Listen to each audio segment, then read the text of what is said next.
સ્પર્ધાત્મક પરીક્ષાને લગતા દરેક વિષયોના વિડીયોઝ, ડેઇલી કરંટ અફેર્સ તથા નવી ભરતીની માહિતી મેળવવા માટે જોતા રહો અમારી યુટ્યુબ ચેનલ ICE રાજકોટ અને અમારી ચેનલને સબસ્ક્રાઇબ કરો તથા બેલ આઇકોન પ્રેસ કરો જેથી દરેક નવા વિડીયોની નોટિફિકેશન મેળવી શકો. નમસ્કાર વિદ્યાર્થી મિત્રો, આઈસની યુટ્યુબ ચેનલ પર આપ સર્વેનું હાર્દિક સ્વાગત છે. મિત્રો આજે આપણે ફરીથી મળીએ છીએ પેટા હિસાબની અને સબ ઓડિટરના લેક્ચરમાં. મિત્રો ખાસ જોઈએ આપણે તો આગલા લેક્ચરો આપણે અકાઉન્ટ્સના લેક્ચરો છે, આંકડાશાસ્ત્રના લેક્ચરો છે, એ કન્ટિન્યુ આપણે આગળ વધારીએ છીએ અને જુદા જુદા પ્રકારના જે આપણે કન્સેપ્ટ જોયા, આગળ આપણે પારિભાષિક શબ્દોની સમજૂતી લીધી, એ જુદા જુદા પારિભાષિક શબ્દો વ્યવસ્થિત રીતે તમને સમજેલા હશો તો હવેના લેક્ચરો તમને વ્યવસ્થિત સમજાશે. અને જે લોકો હજી સુધી એ પારિભાષિક શબ્દના લેક્ચરો નથી જોયા તો પ્રીવિયસ લેક્ચર જોવા માટે ઉપર આઈ બટન ઉપર ક્લિક કરશો એટલે તમને આગલા લેક્ચરો તમને ત્યાં જોવા મળશે. તો ખાસ કરીને મિત્રો આજે આપણે આગળ ચલાવશું જુદા જુદા પારિભાષિક શબ્દો સમજ્યા બાદ તમારે જુદા જુદા વ્યવહારોને કેવી રીતે ઓળખવા, જુદા જુદા પ્રકારના ખાતાને કઈ રીતે ઓળખવા, એની સમજૂતી આપણે ધ્યાનમાં લેશું. તો આજે આપણે શરૂઆત કરીએ. પહેલા તો જુદા જુદા વ્યવહારોની માહિતી ધ્યાનમાં લઈએ મિત્રો. વ્યવહારોની ઓળખ. આ વ્યવહાર એટલે કેવી રીતે વ્યવહાર ધ્યાનમાં લેવાનો છે મિત્રો તમારે, કે આર્થિક વ્યવહાર છે કે બિન આર્થિક વ્યવહાર. સૌપ્રથમ તો તમારે એ સમજવાનો થશે, કારણ કે ઘણી વખત તમને પ્રશ્ન એવી રીતે પૂછાતો હોય કે નીચે આપેલા વિકલ્પોમાંથી કયો વ્યવહાર બિન આર્થિક વ્યવહાર છે તે જણાવો. એવી રીતે તમને પ્રશ્ન પૂછે ત્યારે તમને ક્લિયર હોવા જોઈએ. વ્યવહારોના આપણે પ્રકાર આપણે ધ્યાનમાં લેવા જઈએ મિત્રો તો પ્રકારમાં આપણે મુખ્ય બે પ્રકાર ધ્યાનમાં લેશું. પહેલો પ્રકાર આપણે ધ્યાનમાં લેશું એને કહેશું આર્થિક વ્યવહાર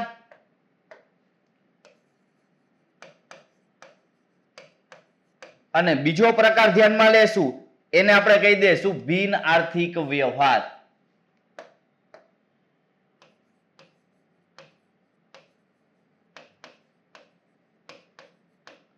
તો આ રીતે તમારી પાસે મુખ્ય બે પ્રકાર હોય છે. તો વ્યવહારના મુખ્ય બે પ્રકાર છે, એમાં આપણે ધ્યાનમાં લેશું મિત્રો કે આર્થિક વ્યવહારની માહિતી ધ્યાનમાં લઈએ. આર્થિક વ્યવહારોને જુદા જુદા ભાગમાં જો વહેંચવામાં આવે તો ફરીથી આના પ્રકાર આપણે ધ્યાનમાં લઈએ મિત્રો. આર્થિક વ્યવહારમાં આપણે પેલા ધ્યાનમાં લેશું રોકડ વ્યવહાર આવશે, ત્યારબાદ જોવા જઈએ તો ઉધાર વ્યવહાર આવશે અને ત્રીજો છે એ અન્ય વ્યવહાર આવશે. આ ત્રણ વ્યવહારો આપણે સમજાશે પછી તમને જે છે એ બીજા બે પ્રકારના વ્યવહારોની સમજૂતી ધ્યાનમાં લેવાની છે. બીજા બે પ્રકારના વ્યવહારો ધ્યાનમાં લેશું. આર્થિક વ્યવહારનો જ ભાગ છે તો એ બીજા બે પ્રકારના વ્યવહારોને ધ્યાનમાં લઈએ તો એ આવશે આપણા માટે આંતરિક વ્યવહાર અને બીજો આવશે એ આવશે બાહ્ય વ્યવહાર.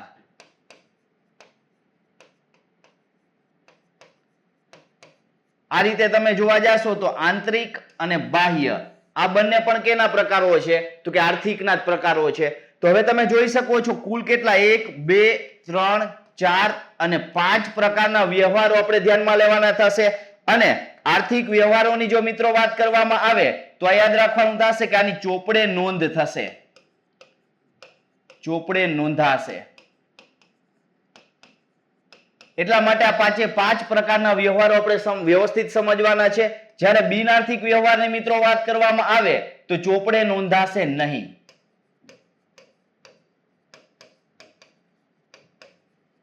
શા માટે ચોપડે નથી નોંધાતા? તો એનું મેઇન એક કારણ છે કે નાણાંમાં મૂલ્ય બિન આર્થિક વ્યવહારનું નથી હોતું. જ્યારે આર્થિક વ્યવહારની વાત કરીએ તો એ દરેક વ્યવહારો છે એ નાણાકીય મૂલ્ય દર્શાવે છે. એટલા માટે આર્થિક વ્યવહારોને આપણે ચોપડે નોંધીએ છીએ અને બિન આર્થિક વ્યવહારોને આપણે ચોપડે નોંધતા નથી. આ ઉપરાંત આપણે મિત્રો અગાઉ આપણે જુદા જુદા પ્રકારના વ્યવહારોની સમજૂતી આપી છે. રોકડ વ્યવહાર કેને ગણવો, ઉધાર વ્યવહાર કેને ગણવો, એ દરેક વસ્તુ આપણે વ્યવસ્થિત સમજતા જઈએ એટલે વધારે ક્લિયર થતું જશે. હવે આપણે રોકડ વ્યવહાર તરફ આગળ વધીએ. પાંચે પાંચ પ્રકારના વ્યવહારો આપણે સમજશું. આર્થિક વ્યવહારમાં જુદા જુદા 5 પ્રકાર જોયા એ પ્રમાણે સૌથી પહેલો પ્રકાર મિત્રો આપણે જોવા જઈએ તો મેઇન આપણું હેડિંગ છે એ આર્થિક વ્યવહાર ધ્યાનમાં લેવાનો છે. અને આર્થિક વ્યવહારમાં પહેલો વ્યવહાર આપણે જોવા જઈએ મિત્રો તો પહેલો વ્યવહાર આપણા માટે છે રોકડ વ્યવહાર.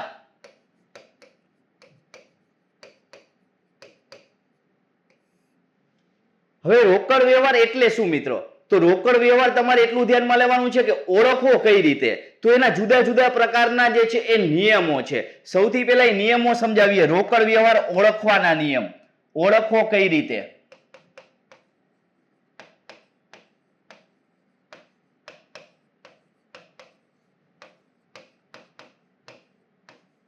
સૌથી પહેલા જો તમારે ઓળખવો હોય તો એના માટે નિયમો સૌથી પહેલો એ છે કે જે વ્યવહારમાં ચૂકવણી કે મળ્યા એવું સ્પષ્ટ ઉલ્લેખ હોય.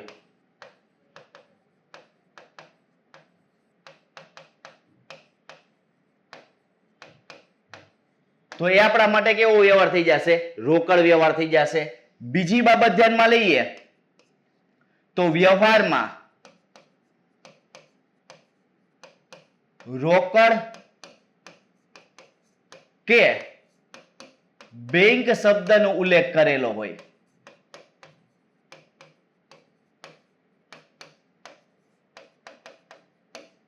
તો આનો અર્થ એવો થશે કે રોકડ વ્યવહાર એટલે કે એમાં બેંકના વ્યવહારોનો સમાવેશ થઈ જશે.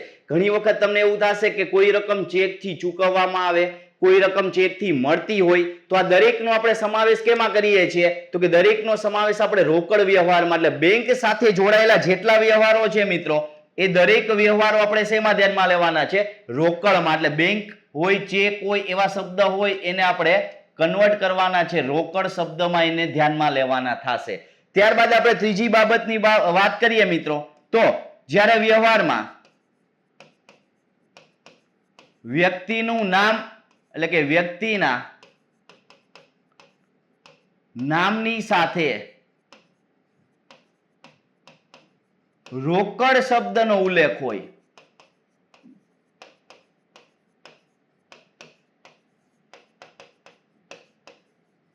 તો એને કેવા વ્યવહાર કહેવામાં આવે છે? રોકડ વ્યવહાર તરીકે ઓળખવામાં આવે છે. ત્યારબાદ આપણે જોવા જઈએ તો વ્યવહારમાં માત્ર રોકડ શબ્દનો ઉલ્લેખ હોય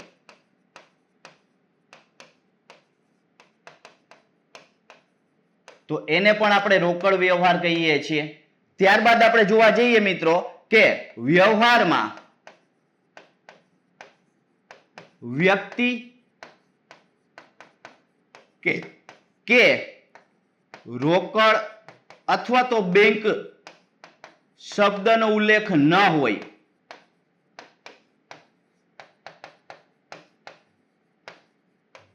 તો પણ એને આપણે કેવો વ્યવહાર ગણવાનો છે? રોકડ. એટલે છેલ્લો વ્યવહાર છે મિત્રો, એ ખાસ ધ્યાન રાખજો.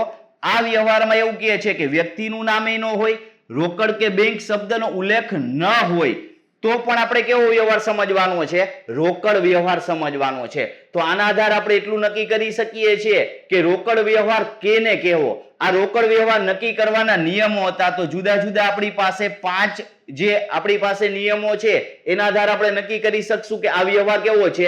રોકડ વ્યવહાર છે. હવે રોકડ વ્યવહાર ઓળખાઈ જશે તો રોકડ વ્યવહારના પ્રકાર આપણે જોવા જઈએ. રોકડ વ્યવહાર કેટલા પ્રકારના હોઈ શકે છે એની આપણે ચર્ચા કરવાની થશે. સૌથી પહેલી જો મિત્રો વાત કરવામાં આવે તો એ તરીકે આપણે ઓળખીએ તો એને કહેશું આપણે મિલકત સાથેના રોકડ વ્યવહારો.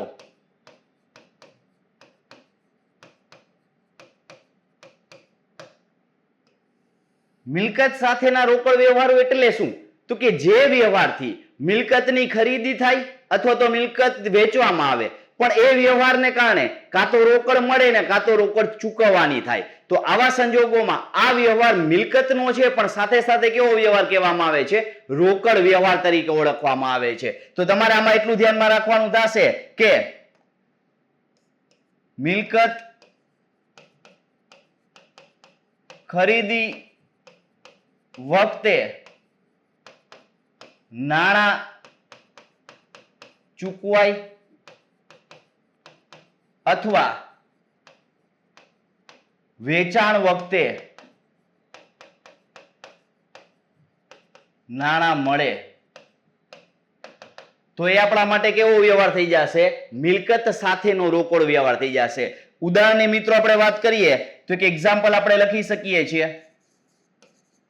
ઉદાહરણ તરીકે લખીએ કે ₹50,000 નું ફર્નિચર રોકડેથી ખરીદ્યું.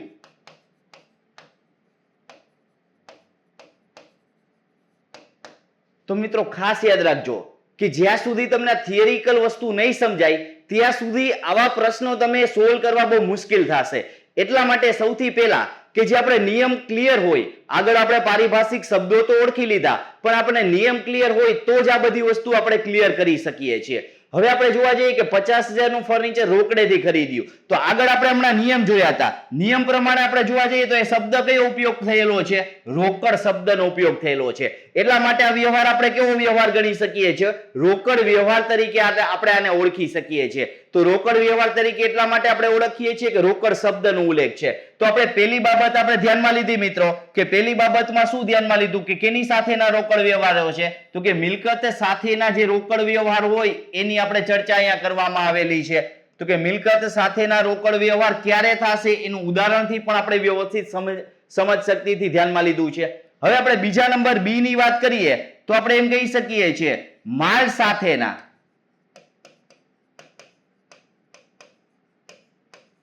રોકડ વ્યવહારો.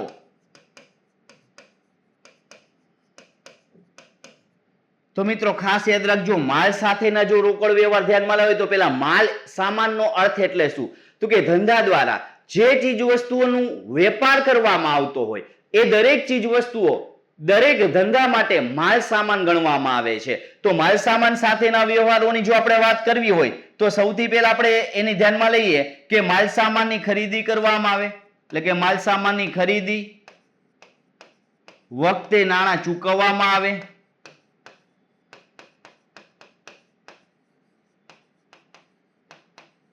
અથવા વેચાણથી નાણાં મળે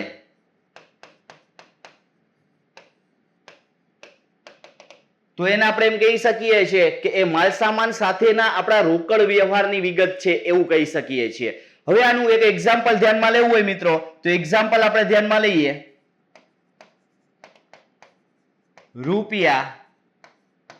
₹80,000 નો માલસામાન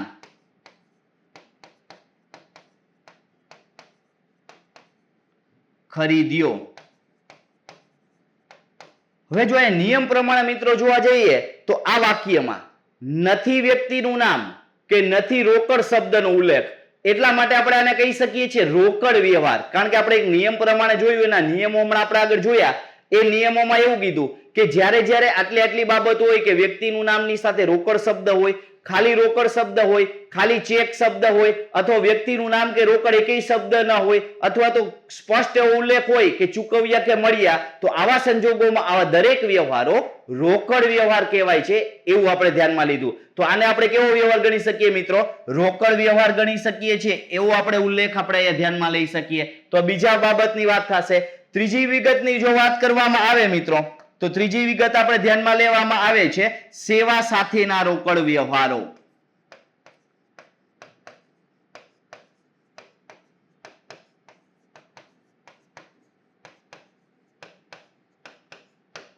હવે જો સેવા સાથેના રોકડ વ્યવહારની મિત્રો વાત કરવી હોય તો કેવા વ્યવહાર? સેવા એટલે શું? તો કે સેવા એટલે એવા પ્રકારનો ઉલ્લેખ કરવાનો કે જે છે ધંધામાં કોઈ પણ પ્રકારે મિલકત કે માલનું સર્જન ન કરતી હોય, માત્ર એ વ્યક્તિ પાસેથી સેવા લેવામાં આવતી હોય. તો એવા બધા સેવાના જે છે એ સંદર્ભમાં આપણે ચર્ચા કરી શકીએ છીએ. ઉદાહરણ તરીકે અથવા તો પેલા એની વ્યાખ્યા તરીકે ધ્યાનમાં લઈએ કે કોઈ સેવા લેવાથી નાણાં ચૂકવાય અથવા મળે તો તેને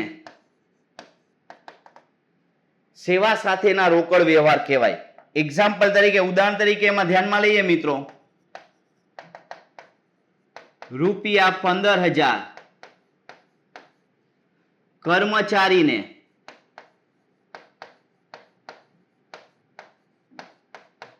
પગારના ચૂકવ્યા. તો હવે તમે ધ્યાનમાં લેશો કે તમારી પાસે આપવામાં આવેલી માહિતી મુજબ ધ્યાનમાં લ્યો મિત્રો, તો આપવામાં આવેલી માહિતીમાં તમને એવું કીધું છે ચૂકવ્યા એવો શબ્દ ઉપયોગ કર્યો છે.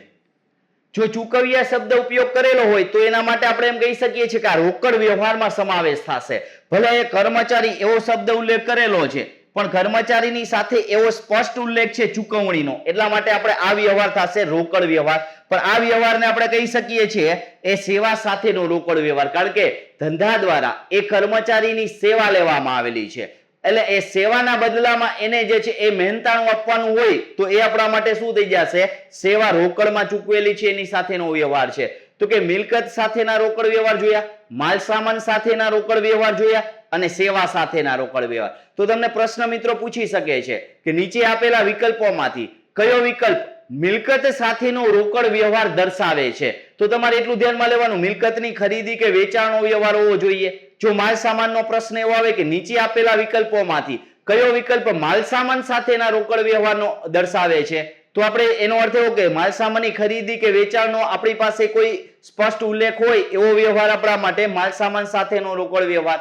ત્રીજી વિગત સેવા સાથેનો રોકડ વ્યવહાર. તો સેવા લેવામાં આવે અથવા ધંધા દ્વારા અમુક સેવાઓ આપવામાં આવતી હોય તો એની રકમ મળે અથવા તો સેવા લીધેલી હોય તો એની રકમ ચૂકવાય, તો એવા વ્યવહારો છે એને કહેવામાં આવે છે સેવા સાથેના રોકડ વ્યવહાર તરીકે ઓળખવામાં આવે છે. તો મિત્રો આટલું ખાસ યાદ રાખજો કે રોકડ વ્યવહારમાં 3. હવે આપણે જોવાનું થશે 4 નંબર, એટલે આપણે એને ડી કહી દઈએ, દેવા અને લેણા સાથેના વ્યવહારો.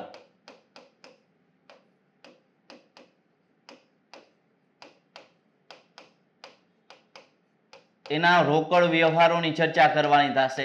તો પેલું તો એ થશે દેવું એટલે શું ને લેણું એટલે શું, એ પેલા સમજવાનું છે. તો દેવું એટલે આપણે શું ધ્યાનમાં લઈ શકીએ છીએ? તો દેવું એટલે એવું થશે કે અમુક ચૂકવણી બાકી હોય,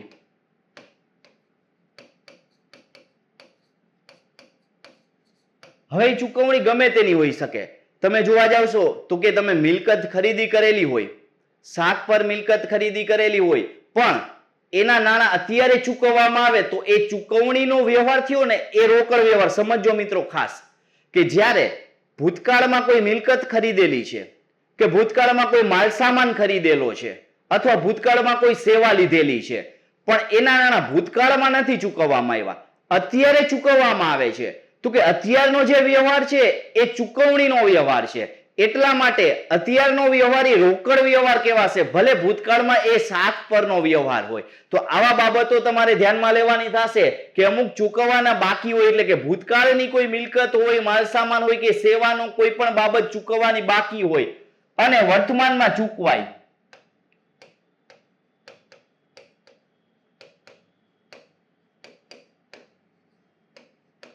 તો એ વ્યવહાર આપણા માટે કેવો વ્યવહાર થઈ જશે? રોકડ વ્યવહાર. જે ચૂકવવાના બાકી હતા એ દેવું કહેવાય, ભૂતકાળની બાબત દેવું કહેવાય અને ચૂકવો છો એટલે આપણે એ ચૂકવણી થઈ જશે. એવી જ રીતે બીજી બાબત જો મિત્રો એમાં ધ્યાનમાં લઈએ તો એમ કહી શકીએ આપણે કે અમુક મળવાની બાકી આવક હોય. ધારો કે આપણે ભૂતકાળમાં મિલકતનું વેચાણ શાક પર કરેલું છે પણ એ સમયે આપણને રૂપિયા નહોતા મળેલા, અથવા માલ સામાનનું વેચાણ શાક પર કરેલું છે તો એ સમયે રૂપિયા નહોતા મળેલા, અથવા ધંધા દ્વારા કોઈ સેવા આપવામાં આવેલી હોય તો એ સેવાના નાણાં ત્યારે નહોતા મળેલા, પણ એના નાણાં અત્યારે મળે, તો અત્યારે જે મળે છે તો અત્યારે વર્તમાનમાં એ કેવો વ્યવહાર થશે? તો કે વર્તમાનમાં એ રોકડ સાથેનો વ્યવહાર થશે. એટલા માટે આપણે એમ કહી શકીએ મળવાની બાકી હોય લેણું કહેવાય ધંધા માટે, ચૂકવવાના બાકી હોય દેવું કહેવાય. તો આવા સંજોગોમાં આવા કહી શકીએ છીએ અને એ નાણાં વર્તમાનમાં મળે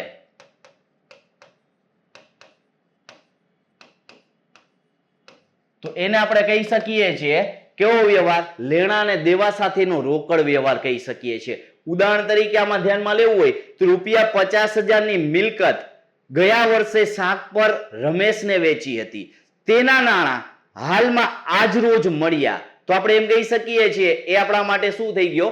રોકડ વ્યવહાર થઈ ગયો. તો આવી રીતે મિલકત, માલસામાન કે કોઈ પણ સેવાનો વ્યવહાર હોય એ દરેક વ્યવહાર લેણા દેવા સાથેના રોકડ વ્યવહારમાં સમાવેશ કરી શકીએ છીએ. તો આ ચાર વસ્તુ આપણે જોઈ. રોકડ વ્યવહારમાં ચાર પ્રકારના વ્યવહારો આપણે સમાવેશ કરી અને રોકડ વ્યવહારને સમજી શકીએ છીએ. હવે આ જ રીતે આપણે જોવા જઈએ શાખ પરના વ્યવહારમાં મિત્રો આ જ પ્રકારે થશે. મિલકત સાથેનો શાખ પર વ્યવહાર હોય, માલસામાન સાથેનો શાખ પર વ્યવહાર હોય, સેવા સાથેનો શાખ પર વ્યવહાર હોય, લેણાને દેવાના ચૂકવવાના બાકી કે હોય એ શાખ પરના વ્યવહાર. તો એ આપણે એને કહી શકીએ છીએ ઉધાર વ્યવહાર કહી શકીએ છીએ. આટલું સમજાઈ ગયું છે એટલા માટે હવે આપણને શાખના વ્યવહારો અથવા તો ઉધાર વ્યવહારો સમજવામાં સરળતા રહેશે. સૌથી પહેલા આપણે જોવા જઈએ તો ઉધાર અથવા તો શાખના વ્યવહારો.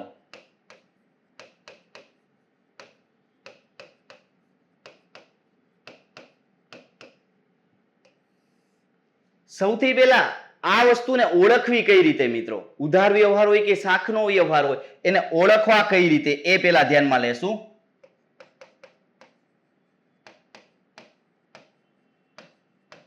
ઓળખવા કઈ રીતે? તો એના નિયમો છે. અગાઉ આપણે રોકડ વ્યવહાર કેમ ઓળખવા એના નિયમો જોયા હતા. હવે આના નિયમો આપણે જોવા જઈએ તો એ ધ્યાનમાં લેતા જઈએ. સૌથી પહેલી બાબત એ મિત્રો ધ્યાનમાં લઈએ કે જે વ્યવહારમાં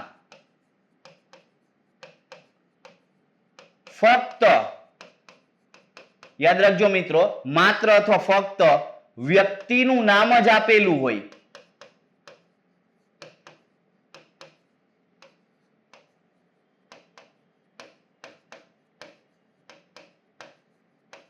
તો તેને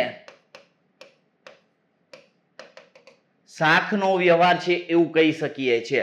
એટલે તમારી સાથે ધ્યાનમાં લેવાનું, વ્યક્તિનું નામ આપવામાં આવેલું હોય એવો વ્યવહાર શાખનો વ્યવહાર. એટલે રોકડ શબ્દ ન હોય, પછી બેંક શબ્દ ન હોય, તો એને કહેવામાં આવે છે વ્યક્તિનું નામ ખાલી આપેલું છે. એટલા માટે આપણે યાદ રાખવાનું થશે કેવી રીતે આપણે શાખનો વ્યવહાર નક્કી કરીએ. બીજા વ્યવહારની જો મિત્રો વાત કરવામાં આવે તો જે વ્યવહારમાં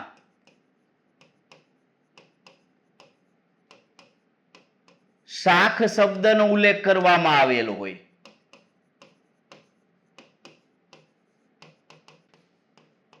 તો એ આપણા માટે ઉધાર વ્યવહાર છે એવું આપણે જાણી શકીએ છીએ. એટલે અહીંયા તમારે ધ્યાનમાં લેવાનું થશે કે બીજી બાબત એ ધ્યાનમાં લેવાની છે કે શાખ શબ્દ આવેલો હોવો જોઈએ. ત્રીજી બાબતની મિત્રો વાત કરવામાં આવે તો એ ધ્યાનમાં લેવાનું છે કે જે વ્યવહારમાં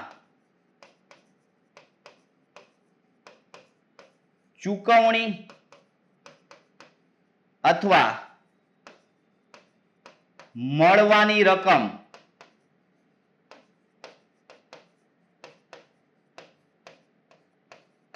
ભવિષ્યમાં મળશે એવો ઉલ્લેખ કરવામાં આવેલો હોય, તો અહીંયા એટલું યાદ રાખવાનું થશે કે મળવાની રકમ ક્યારે મળશે? તો કે ભવિષ્યમાં મળશે. ચૂકવવાની રકમ ક્યારે થશે? ભવિષ્યમાં ચૂકવાશે. એટલે ટૂંકમાં ભવિષ્ય શબ્દ એટલે કે અત્યારે હાલમાં નહીં થાય, આગળના સમયમાં થશે. તો આવો આપણા માટે જે છે ઉલ્લેખ કરવામાં આવેલો, તો એ વ્યવહાર આપણા માટે કેવો કહેવાશે? તો કે આ વ્યવહાર આપણા માટે ઉધાર અથવા તો શાખનો વ્યવહાર કહેવાશે. તો આ રીતે આપણે જોઈ શકીએ છીએ કે કયા વ્યવહારોને આપણે ઉધાર અથવા તો શાખના વ્યવહારોમાં સમાવેશ કરવા એ ઓળખવા માટેની આ બધી નિયમો આધારિત મેથડો છે. હવે આપણે જોવા જઈએ કે આ ત્રણ વસ્તુથી આપણે શાખનો વ્યવહાર ઓળખી શકીએ છીએ. હવે શાખના વ્યવહારોના પ્રકારો કેટલા, એટલે કે કયા કયા પ્રકારે શાખના વ્યવહાર હોઈ શકે? તો સૌથી પહેલી આપણે બાબત ધ્યાનમાં લેવા જઈએ મિત્રો, તો સૌથી એ બાબત જોવા જઈએ તો એમાં પહેલા આપણે કહી શકીએ છીએ કે માલ સામાન અથવા તો મિલકત સાથેનો ઉધાર વ્યવહાર. તો હમણાં મિત્રો આગળ વધાર્યું એ જ રીતે કે જે આપણે રોકડ વ્યવહાર સમજાવ્યો છે એ જ વસ્તુ અહીંયા વસ્તુ કે કોઈ મિલકતની ખરીદી થાય પણ એના નાણાં ભવિષ્યમાં ચૂકવાશે, તાત્કાલિક ચૂકવણી ન થાય. કોઈ મિલકત વેચવામાં આવે એના નાણાં આપણને ભવિષ્યમાં મળશે, તાત્કાલિક ન મળે, તો એવા વ્યવહારો બધા મિલકત સાથેના ઉધાર વ્યવહારો કહેવામાં આવે છે. ધારો કે એનું ઉદાહરણ જ ડાયરેક્ટ મિત્રો હવે લખું છું, એક્ઝામ્પલ જ લખીએ એટલે વધારે ક્લિયર થઈ જશે. રૂપિયા 20,000 નું ફર્નિચર અથવા તો યંત્ર કમલેશને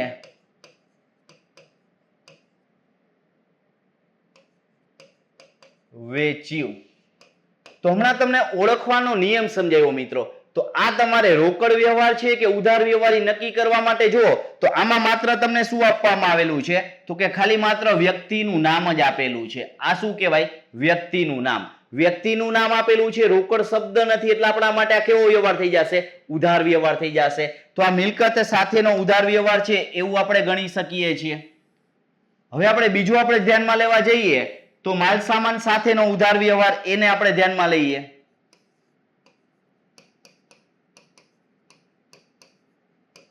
માલ સામાન સાથેનો ઉધાર વ્યવહાર. હવે જો માલ સામાન સાથેનો ઉધાર વ્યવહાર સમજવો હોય મિત્રો તો ખાસ યાદ રાખજો કે તમારે એક્ઝામ્પલ થી સમજીએ, કારણ કે માલ સામાનની બાબતો આપણે હમણાં આગળ રોકડમાં સમજાવી કે માલ સામાન એટલે શું, તો કે ખરીદી કરવામાં આવતી હોય અથવા વેચાણ કરવામાં આવતું હોય, પણ એના નાણાં તાત્કાલિક નહીં મળે, ભવિષ્યમાં મળશે અથવા ભવિષ્યમાં ચૂકવા હશે. તો એવી રીતેના વ્યવહારો બધા કેવા થશે તો કે એવા બધા વ્યવહારો આપણા માટે ઉધાર વ્યવહારોમાં સમાવેશ કરશું. હવે આપણે જોવા જઈએ તો એનું એક એક્ઝામ્પલ રાખીએ કે રૂપિયા 50,000 નો માલ સામાન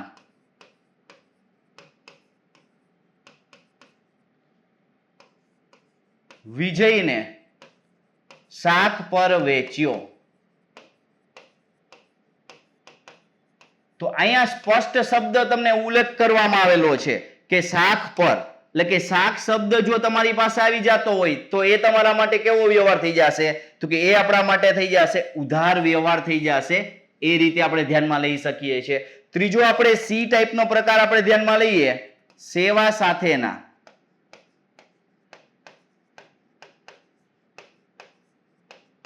ઉધાર વ્યવહારો. મિત્રો યાદ રાખજો, આ સમજવા માટે આટલું ડિટેલમાં તમને અલગ અલગ પાઠ પાડી દઉં છું, કારણ કે તમે ઘણી વખત એવું ખાલી માત્ર ઘણા લોકો એટલું જ સમજતા હોય કે ઉધાર વ્યવહાર એટલે શું, પણ ઉધારમાં કેની સાથેના ઉધાર વ્યવહાર છે, રોકડમાં કેની સાથેના રોકડ વ્યવહાર છે, એ ખાસ સમજવા જરૂરી છે. એ બે સમજાશે તો જ તમને વ્યવસ્થિત ક્લિયર થશે કે કેવી રીતે આપણે એ પ્રશ્નનો જવાબ આપવો. હવે આપણે આનું ઉદાહરણ આપણે ધ્યાનમાં લઈએ મિત્રો. તો ઉદાહરણમાં આપણે જોઈએ કે રૂપિયા 15,000 પગારના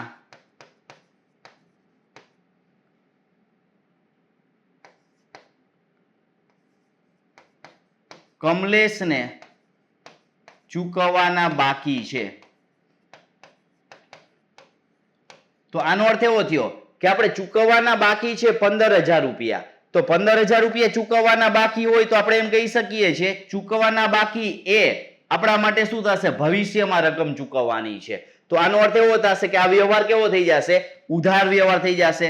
એટલે આના આધારે આપણે એમ કહી શકીએ છીએ કે આમાં આપણને લેણા અને દેણાનો વ્યવહાર આપણે ક્લિયર થઈ જશે. લેણા અને દેવાનો વ્યવહાર. તો આના આધારે આપણે એટલું યાદ રાખવાનું છે કે આમાં 3 વસ્તુ ધ્યાનમાં લેશો તો વધારે ક્લિયર થઈ જશે. અને ઉધાર વ્યવહારમાં આપણે લેણા અને દેણાનો વ્યવહાર આપણે જોવા જઈએ તો સેવામાં સમાવેશ થઈ જાય છે, મિલકતમાં અને માલ સામાનમાં બધામાં સમાવેશ થઈ જાય. એટલે ચોથો પ્રકાર આપણે અલગ પાડવાની જરૂર રહેતી નથી. તો આ બે વસ્તુ જોયું, રોકડ વ્યવહાર અને ઉધાર વ્યવહાર. હવે ખાસ મિત્રો મહત્વનો ત્રીજો પ્રકાર છે અન્ય વ્યવહાર. મોટા ભાગના વિદ્યાર્થીઓ છે એ અન્ય વ્યવહારોને ધ્યાનમાં લેતા નથી હોતા, કારણ કે અન્ય વ્યવહારને મોટા ભાગના વિદ્યાર્થીઓ છે એ બિનઆર્થિક વ્યવહારોમાં સમાવેશ કરી દે છે. એટલે આટલું યાદ રાખજો, અન્ય વ્યવહાર એટલે છે શું? તો ખાસ યાદ રાખજો, હું એક બાજુમાં તમને એટલા માટે લખું છું કે અન્ય વ્યવહાર શું નથી તો કે આ બિનઆર્થિક નથી. મોટા ભાગના વ્યવહારો અને બિનઆર્થિક સમજી લેતા હોય છે. એટલે મોટા ભાગના લોકો આ ખાસ વસ્તુ સમજે કે અન્ય અને બિનઆર્થિકમાં શું તફાવત છે. અન્ય એટલે શું થશે તો કે એને આપણે એમ કહી શકીએ રોકડ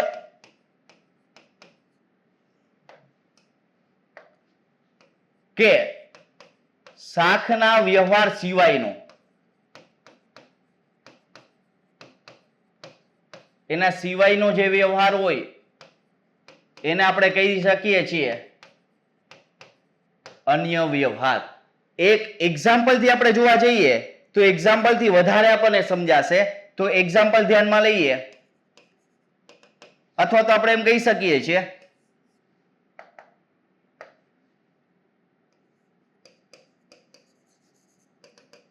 વેચાણ સિવાય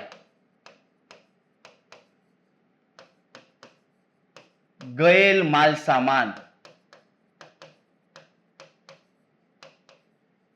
વેચાણ સિવાય ગયેલ માલ સામાન હોય એને આપણે કહી શકીએ છીએ શેમાં? તો કે અન્ય વ્યવહારના ઉદાહરણોમાં આપણે ધ્યાનમાં લઈ શકીએ છીએ. હવે એક એક્ઝામ્પલ તરીકે એના બધા એક્ઝામ્પલો ધ્યાનમાં લઈએ તો સૌથી પહેલા એક્ઝામ્પલ જોવા જઈએ, ચોરીથી ગયેલ માલ, અથવા તો આને આપણે બીજા શબ્દોમાં કહી શકીએ ચોરીથી થયેલ માલનું નુકસાન.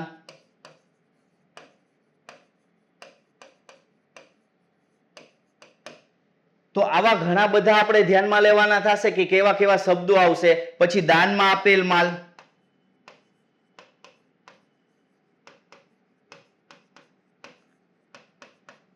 આગમાં બળી ગયેલ માલ,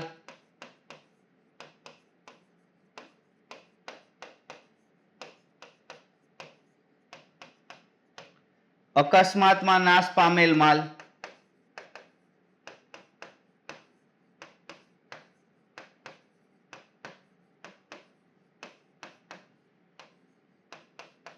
વરસાદમાં પલળી ગયેલ માલ,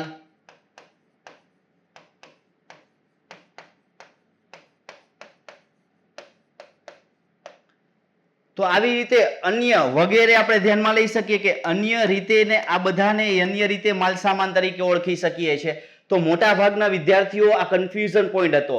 મોટા ભાગના વિદ્યાર્થીઓ અન્ય રીતે હોય એટલે એને બિનઆર્થિકમાં લઈ લેતા. બિનઆર્થિક મિત્રો શું છે? તો કે બિનઆર્થિકમાં નાણાંનો કોઈ વ્યવહાર થતો ન હોય. બિનઆર્થિક વ્યવહારો એવા વ્યવહારો છે કે જેમાં કોઈ પણ પ્રકારે મૂલ્ય નાણાંમાં આવતું જ નથી, અને આ બધા છે એ નાણાંમાં મૂલ્ય હોય. જેમ કે જો કે ચોરીથી જો કોઈ પણ પ્રકારનો માલ સામાન તમારો જાતો હોય તો એક સંદર્ભમાં એવું કહીએ કે આપણે માલ સામાનની કિંમત હતી, ધારો કે એમ કહીએ કે 5,000 રૂપિયાનો માલ સામાન ચોરાઈ ગયો, તો આ ચોરાઈ ગયેલા માલની કિંમત કેટલી છે? 5,000 રૂપિયા છે. અથવા દાનમાં 5,000 રૂપિયાનો માલ આપો તો એ દાનમાં આપેલા માલ સામાનની કોઈ કિંમત તો હતી જે આપણે કોઈ એક સમયે ચૂકવેલી હતી.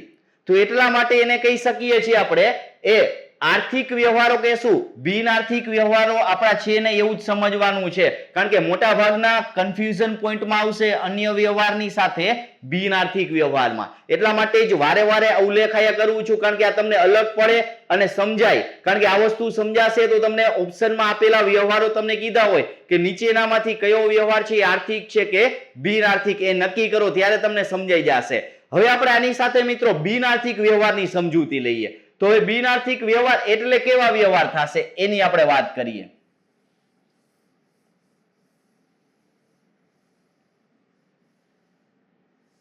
આર્થિક વ્યવહારોના પ્રકાર આપણે ધ્યાનમાં લીધા. હવે આપણે ધ્યાનમાં લઈ લેશું બિનઆર્થિક વ્યવહારો.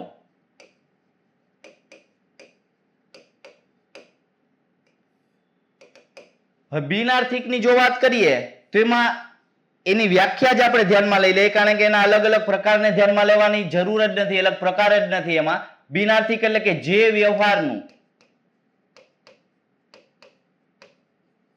નાણાંમાં મૂલ્ય ન હોય.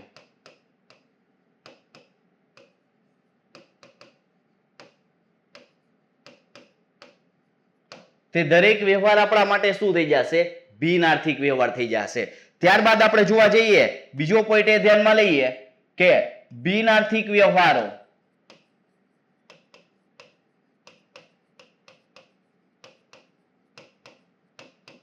ચોપડે નોંધાશે નહીં.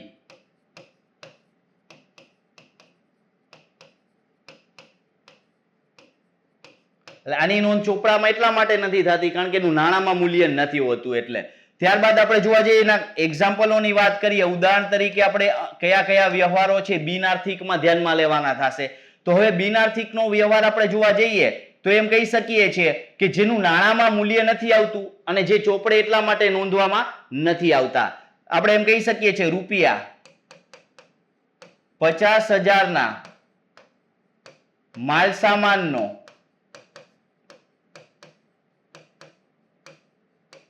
વિરાટ બ્રધર્સ પાસેથી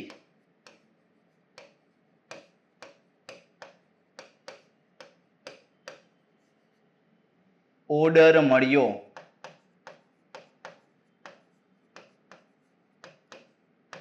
તો આ વ્યવહાર આપણા માટે કેવો વ્યવહાર થઈ જશે? બિનઆર્થિક. કારણ કે આમાં જે ખાલી ઓર્ડર જ મળે છે. ઓર્ડર મળે એટલે એનો અર્થ એવો કે અત્યારે કોઈ પણ પ્રકારે જે છે એ નાણાંનો વહીવટ થશે નહીં. એટલા માટે એને કહી શકીએ છીએ આપણે બિનઆર્થિક વ્યવહાર કહી શકીએ છીએ. પછી આપણે ધ્યાનમાં લઈ શકીએ ઉદાહરણ તરીકે રૂપિયા 5 લાખ સુધી વેચાણ કઈ રીતે વધારવું?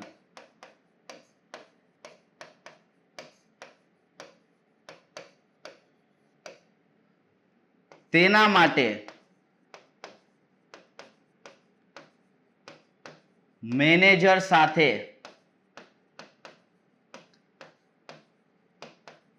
મીટિંગનું આયોજન કર્યું.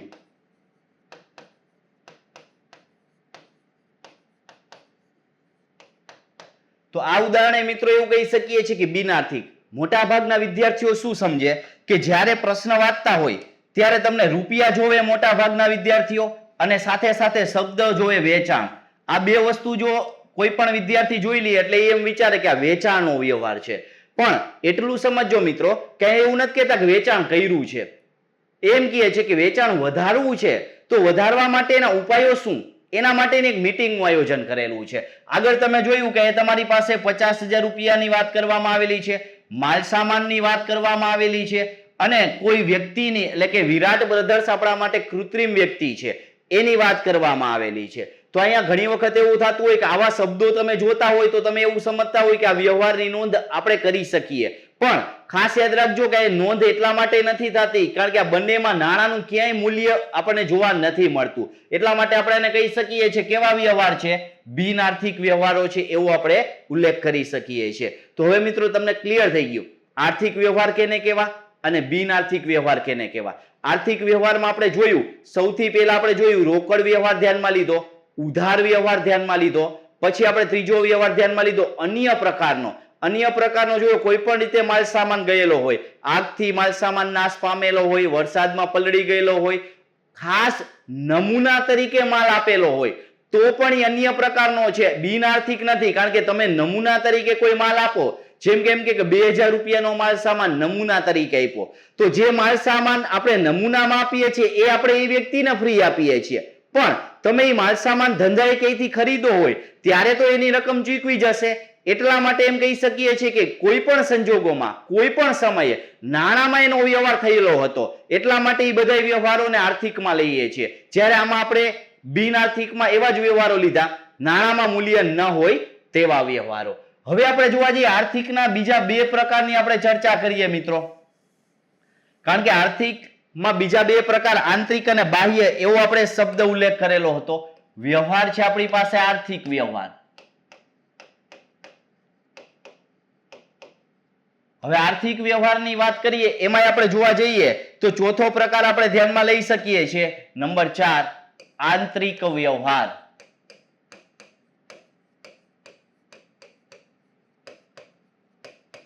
હવે આંતરિક વ્યવહાર કેને ગણવો મિત્રો? તો કે આંતરિક વ્યવહાર એવા વ્યવહારની ગણવાના થશે કે જે વ્યવહારો માત્ર ધંધામાં જ થતા હોય. અને એક ટૂંકમાં આપણે જોવા જઈએ તો એમ કહી શકીએ છીએ જે વ્યવહારો ધંધાની અંદર જ થતા હોય.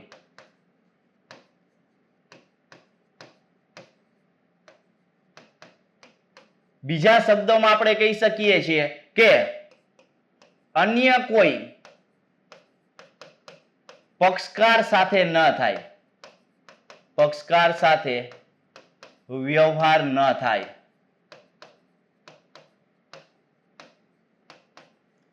ત્રીજી વસ્તુ કે આવા વ્યવહારો ચોપડે નોંધાય.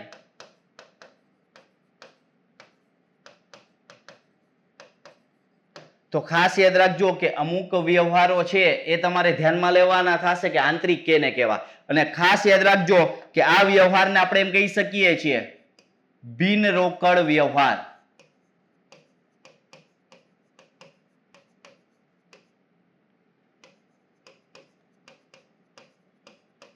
તરીકે ધ્યાને લઈ શકાય.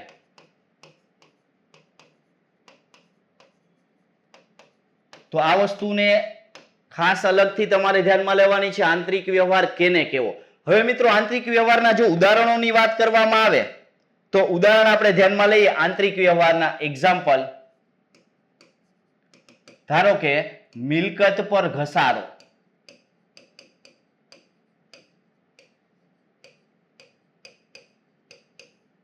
હવે જો મિલકત પર ઘસારો મિત્રો ગણતા હોય તો મિલકતનો ઘસારો જ્યારે ગણવામાં આવે છે ત્યારે આપણે મિલકતમાંથી એટલી રકમ બાદ કરીએ છીએ અને એટલી રકમ નફા નુકસાન ખાતે ઉધાર કરીએ છીએ નુકસાન ગણીને. તો આપણે વિચાર કરો કે આ વ્યવહારમાં કે રોકડની આપલે નથી થતી, માત્ર ને માત્ર ધંધાની અંદર જ વ્યવહાર થાય છે. જ્યારે આપણે મિલકત ખરીદી લઈએ છીએ એ સમયે આપણે મિલકતની જે છે કિંમત કુલ ઉધાર કરેલી હોય ત્યારે રોકડ કે શાખનો વ્યવહાર કર્યો હોય એ વાત અલગ છે. પણ જેમ જેમ સમય આગળ જતો જાય એટલે દર વર્ષે એ મિલકત પર અમુક ટકા લેખે અથવા તો ઘસારાની જુદી જુદી પદ્ધતિઓ છે, એ પદ્ધતિ લેખેના ઉપર ઘસારો ગણવામાં આવે છે. તો ઘસારો કઈ રીતે ગણવાનો આવે છે એનો ઉલ્લેખ આપણે આગળ ધ્યાનમાં લેશું. પણ જે મિત્રોને ઘસારાની જુદી જુદી પદ્ધતિઓ ખ્યાલ હોય એ નીચે કોમેન્ટ બોક્સમાં જણાવજો કે આટલી આટલી પદ્ધતિઓ છે અને આ પદ્ધતિનું નામ છે, એ બધા કોમેન્ટ બોક્સમાં જણાવજો. તો આ રીતે દર વર્ષે ઘસારો ગણાતો હોય છે. એ ઘસારો જે છે એ ધંધાનો બિનરોકડ ખર્ચ છે, પણ એની ચોપડે તો નોંધ થાય જ છે. એટલા માટે આપણે આને કહી શકીએ છીએ આંતરિક વ્યવહાર. આમાં કોઈ પક્ષકાર જોડાયેલો નથી, ધંધાનો અંદરનો ઇન્ટરનલ આપણે ટ્રાન્ઝેક્શન કહી શકીએ છીએ. બીજું આપણે જોવા જઈએ, મિલકત અપ્રચલિત થતી હોય. અપ્રચલિત એટલે શું? તો કે ઉપયોગમાં ન લઈ શકાય એવી મિલકત થાય. તો આવા સંજોગોમાં એને આપણે ભંગાર તરીકે ધ્યાનમાં લેવાનું થશે કે અપ્રચલિત મિલકત થઈ જતી હોય એવી બધી મિલકતોને આપણે ધ્યાનમાં લઈ શકીએ છીએ. તો મિત્રો આવા આટલું વિગત તમે ધ્યાનમાં રાખજો કે આંતરિક વ્યવહારમાં કઈ કઈ બાબતોનો સમાવેશ થાય છે એ આપણે ધ્યાનમાં લઈએ કે આવા ઉદાહરણો તમે ધ્યાનમાં લેશો એ આપણા માટે કેવા વ્યવહારનું ઉદાહરણ છે? તો કે આંતરિક વ્યવહારનું ઉદાહરણ થઈ શકે છે. હવે આપણે જોવા જઈએ બાહ્ય વ્યવહાર. જો બાહ્ય વ્યવહાર ધ્યાનમાં લેવો હોય મિત્રો તો આપણે પાંચમો વ્યવહાર તરીકે લઈ શકીએ છીએ બાહ્ય વ્યવહાર. બાહ્ય વ્યવહાર કેને ગણવામાં આવે છે તો એની આપણે ચર્ચા કરીએ. બાહ્ય વ્યવહાર એટલે કે જે વ્યવહાર ધંધાની બહાર થતા હોય. એટલે શું? ધંધાની બહાર એટલે શું?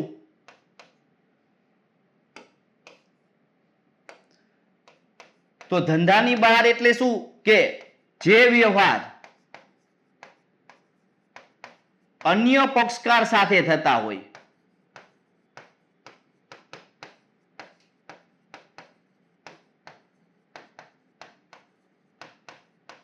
તો આનાથી ઉલટું થઈ ગયું મિત્રો. આની ચોપડે તો નોંધ થાય જ છે, ચોપડે નોંધાય છે,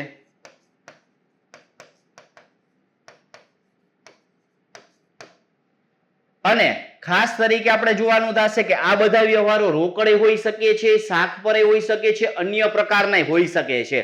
તો આ રીતે આપણે જોવાનું છે કે આપણે આને કહી શકીએ છીએ રોકડ હોય, રોકડ, ઉધાર કે અન્ય વ્યવહાર હોઈ શકે છે.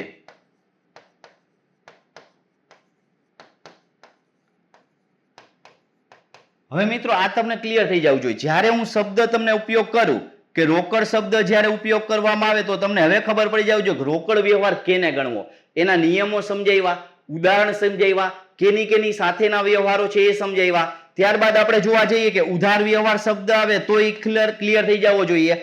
અને અન્ય પ્રકારનો વ્યવહાર, હજી જો મિત્રો હું કહું છું કે અન્ય પ્રકારનો વ્યવહાર છે એ બિન આર્થિક નથી, આર્થિક છે. તો આટલે આપણે જોયું કે આ 5 પ્રકારના વ્યવહારો આપણે જોયા, આર્થિકના પ્રકારો છે. હવે આનું ઉદાહરણ તરીકે આપણે ધ્યાનમાં લેવા જઈએ તો ઉદાહરણ બહુ સરળ છે. ઉદાહરણોના આપણે જુદા જુદા જોવા જઈએ તો જેમ કે આપણે જોવા જઈએ પગારના ચૂકવ્યા, પગારના કાવ્યાને ચૂકવ્યા. જેટલી રકમ ચૂકવણેલી હોય એ બધી રકમ આપણે ધ્યાનમાં લઈ શકશું. તો આનો અર્થ એવો કે આ વ્યવહાર આપણા માટે અન્ય પક્ષકાર સાથેનો છે. અન્ય પક્ષકાર સાથેનો હોવાથી આપણે એને બાહ્ય વ્યવહાર, બાહ્ય એટલે ટૂંકમાં આપણે જોયું કે ધંધાના કોઈ બીજા પક્ષકાર સાથે. એટલે આનો અર્થ એવો થશે કે આંતરિક સિવાયના, એક શબ્દોમાં આપણે જોવા જઈએ તો આંતરિક સિવાયના તમામ, આંતરિક વ્યવહાર સિવાયના તમામ વ્યવહારો આપણા માટે કેવા વ્યવહારો થઈ જશે? તો કે તમામ વ્યવહારો આપણા માટે બાહ્ય વ્યવહાર થઈ જશે. ગમે તે પગારની વાત કરી છે, અથવા તો એમ કહીએ કે રૂપિયા 5000 નો માલ ખરીદ્યો,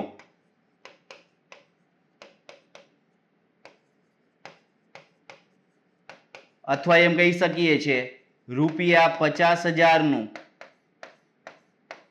વાહન ખરીદ્યું, અથવા તો વાહન રમેશ પાસેથી ખરીદ્યું.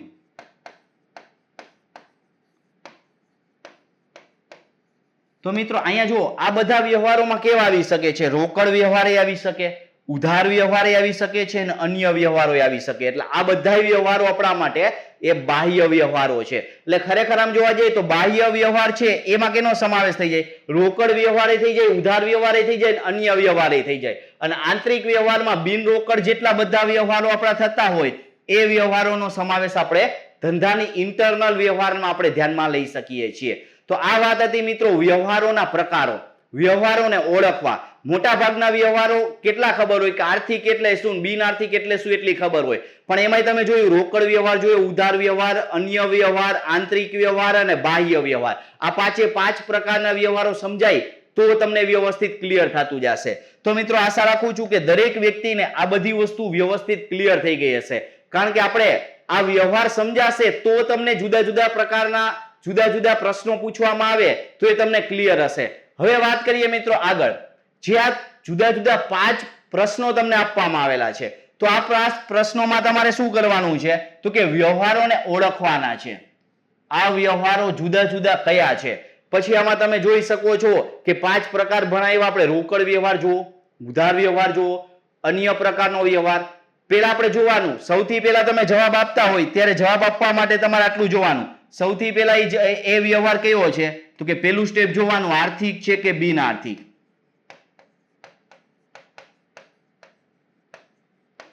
પેલા આટલું નક્કી કરી લેવાનું. હવે આર્થિક કે બિન આર્થિક નક્કી થઈ જાય પછી તમારે ધ્યાનમાં લેવાનું છે કે રોકડ છે, ઉધાર છે કે અન્ય પ્રકારનો છે. આટલી વસ્તુ ક્લિયર થઈ જાય પછી તમારે નેક્સ્ટ સ્ટેપમાં જોવાનું થશે આંતરિક છે કે બાહ્ય.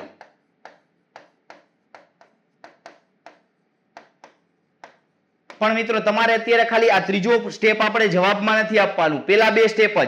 પેલું સ્ટેપ આપવાનું થશે કે આર્થિક છે કે બિન આર્થિક. આર્થિક હોય તો રોકડ વ્યવહાર છે, ઉધાર વ્યવહાર છે કે અન્ય વ્યવહાર. આ 3 માંથી કોઈ પણ, એટલે તમારે એક પ્રશ્નમાં 2 જવાબ આપવાના થશે. ઉદાહરણ તરીકે લખું કે રૂપિયા 50000 નો માલ ખરીદ્યો,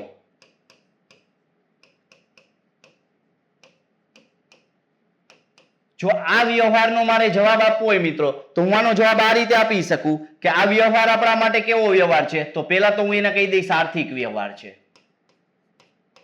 એટલે આ જવાબ આપણે પેલા આર્થિકમાં લઈ લીધો.